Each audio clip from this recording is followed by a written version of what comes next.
కొని మాట్లాడేటటువంటి సాంప్రదాయం ఎవరిచ్చారండి వీళ్ళకి ధైర్యము? నేను అడుగుతున్నాను స్పీకర్ గారు, అటువంటి హావభావాలు ఎవరన్నా ప్రదర్శిస్తే ఇమీడియట్గా వాళ్ళు సస్పెండ్ చేసేటువంటి బాధ్యత మీకు లేదా? సభ యొక్క గౌరవాన్ని నిలబెట్టేటువంటి బాధ్యత లేదా అని చెప్పి నేను అడుగుతున్నాను.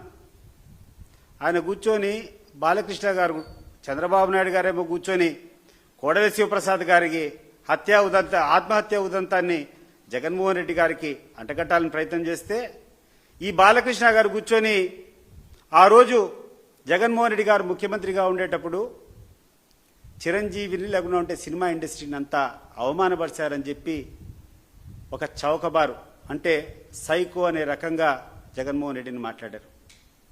నేను అడుగుతున్నాను ఈ తెలుగుదేశం పార్టీ లీడర్లంతా, మేము ఎప్పుడైనా పొరపాటున మా పార్టీ తరఫున ఎవడైనా ఒక మాట తప్పు మాట్లాడితే మీరు రిపీటెడ్గా అదే చూపిస్తూ వైఎస్ఆర్ కాంగ్రెస్ పార్టీ నాయకులందరూ కూడా అహంకారభావం అని చెప్తున్నారే, నిన్న బాలకృష్ణ గారు ప్రవచించిన తీరును మీరు ఏ రకంగా సమర్థిస్తారు అని చెప్పి నేను అడుగుతున్నా.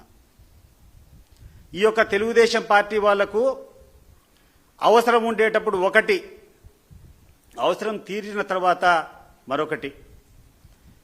గతంలో పవన్ కళ్యాణ్ మచ్చిక చేసుకునేదానికి, కాపు సామాజిక వర్గాన్ని మచ్చిక చేసుకునేదానికి మీరు ఆ రోజు ప్రవర్తించినటువంటి తీరేంది, నిన్న బాలకృష్ణ గారు మాట్లాడినటువంటి తీరేంది ఒకసారి ఆలోచన చేయండి. బాలకృష్ణ మాట్లాడినాడు అంటే అది బాలకృష్ణ వ్యక్తిగతం కాదు, అది గుర్తుపెట్టుకోండి. మీ ఇంట్లో జరిగేటువంటి చర్చ, మీ ఇంట్లో ఏ రకంగా మాట్లాడుతున్నారో అది ప్రతిధ్వనించింది తప్పితే అది వ్యక్తిగతంగా బాలకృష్ణ యొక్క వ్యాఖ్యలు కాదు. మీరు అంతర్గతంగా మీ పార్టీ శ్రేణుల్లో కానీ మీ కుటుంబాలను మీరు మాట్లాడేటప్పుడు ఇతర కులాల పట్ల మీకున్నటువంటి అవహేళన స్పష్టంగా అది అర్థమవుతా ఉంది. బాలకృష్ణ గారు, మీరేందో మీ బ్లడ్ వేరు మీ బ్రీడ్ వేరు అంటున్నారు. ఏంది నీ బ్లడ్ నీ బ్రీడ్ నాకు అర్థం కావడంలా. నీ బ్లడ్ నీ బ్రీడ్ అంత గొప్పదైతే ఆ రోజు పవన్ కళ్యాణ్ ఎందుకు నువ్వు పరిగెత్తుకుంటా పోయి నువ్వు ఆ రోజు పొత్తు పెట్టుకున్నావు? మరి ఈరోజు ఎవరైతే నీకు సహాయం చేశారో వాళ్ళని ఈరోజు ఎంత చౌకబారుగా మాట్లాడుతున్నావు?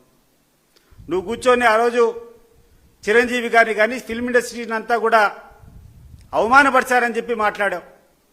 మరి చిరంజీవి గారే స్వయంగా ఈరోజు కూర్చొని నన్ను చాలా సాధారణంగా ఆహ్వానించారు, చాలా పెద్ద మనసుతో మేము అడిగినటువంటి సమస్యలన్నీ పరిష్కారం చేశాడని చెప్పి చిరంజీవి గారు చెప్తా ఉంటే, ఈరోజు అసెంబ్లీ సాక్షిగా మీరు కూర్చొని ప్రజలను పక్కదో పట్టించేటువంటి ప్రక్రియ కరెక్టా అని చెప్పి నేను అడుగుతున్నాను. ఇటీవల కాలంలో చూస్తే సవేంద్ర రెడ్డి అనేటువంటి సోషల్ యాక్టివిస్ట్, ఆయన మీద ఏదో పోస్టింగ్ పెట్టారని చెప్పి అరెస్ట్ చేశారు అక్రమంగా.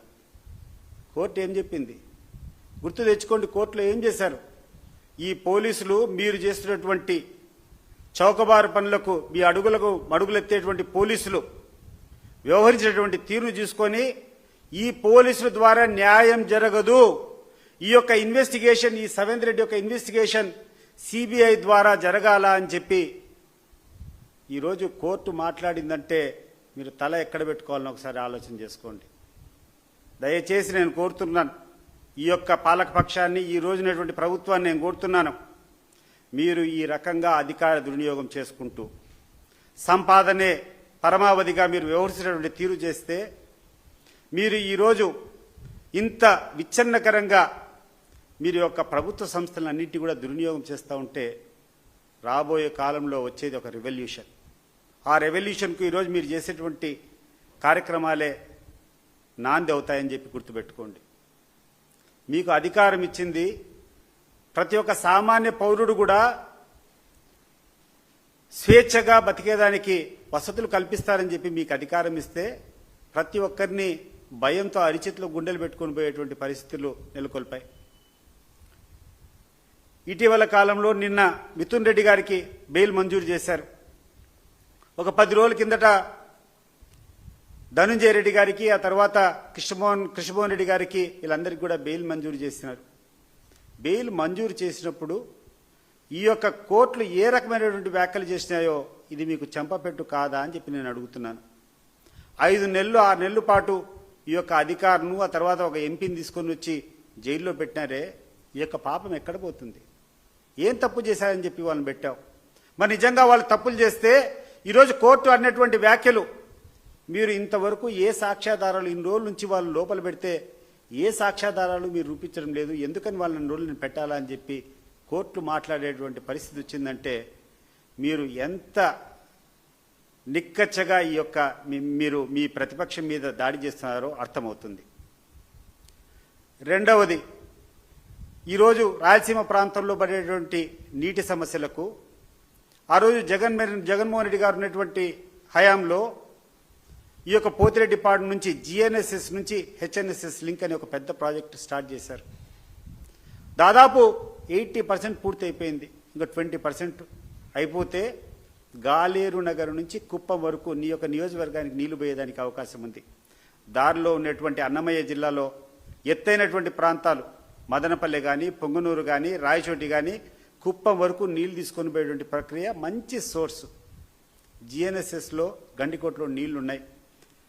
బై గ్రావిటీ వేంపల్లె మండలం వరకు బై గ్రావిటీ ₹1 ఖర్చు లేకుండా వస్తుంది. అక్కడి నుంచి కాలేటివాగు అనే ప్రాజెక్టు తీసుకొని వచ్చి లిఫ్ట్ చేసుకుంటా పోతే సులభంగా నీ కుప్పంకు నీళ్లు పోతాయి. ఎందుకు నువ్వు అశ్రద్ధ చేస్తున్నావు? నువ్వు కూర్చొని పెద్ద పెద్ద మాటలు మాట్లాడతావు.